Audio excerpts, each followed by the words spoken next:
असलामुअलैकुम। अंज की हाल ने मिठियो ठीक हो। साडा जिले हाफजाबाद दे विच एक बड़ी वड्डी मंडी लगती है, मोइशी मंडी ठट्टे गारे दे विच।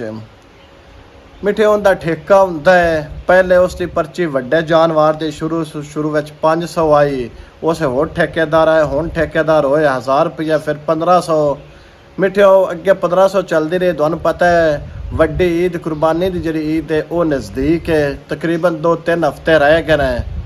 2-3 हफ्ते रहने के बावजूद है उस मोइशी मंडी के जोड़े ठेकेदार साहबान ने उन्हें हुण वड्डे जानवर की 2000 फीस कर दी, जी तुसीं नाल पर्ची वेंदे पे हो।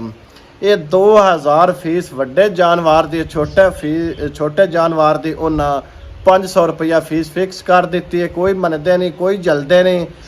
DC साहब ये सी पिंडी बटियां अगे असी गुजारिश करने भी खुदारा ठेका तो तुहाडा हुंदा है, गौरमेंट का तुसीं दे देंदे हो, देंदे भी तुसीं हो।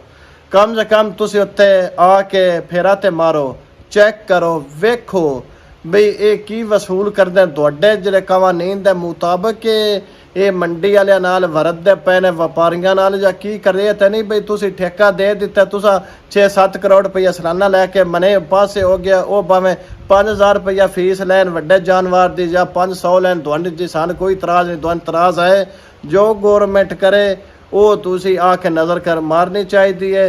ये सरासर व्यापारियां नाल भी उत्थे ज़ियारती गए, जिन्ना हुण तुहानूं पता है ईद दा दुरानिया है, कुर्बानी दा दुरानिया है, हर बंदे उत्थे जानवर लैन आउणे ने। ते हुण उन्हां नाल फिक्स एक तो उन्हें डांगबाज रखे जिहड़े उत्थे बंदे ने, उत्थे मगर गड्डियां दे विच उन्हां दे कोल असला भी हुंदा है, सोटे डंडे भी हुंदे ने। वो डांगबाज उन्हें रखे ने, जे कोई 19 भी करे चल उन्हूं कुट धरदे ने।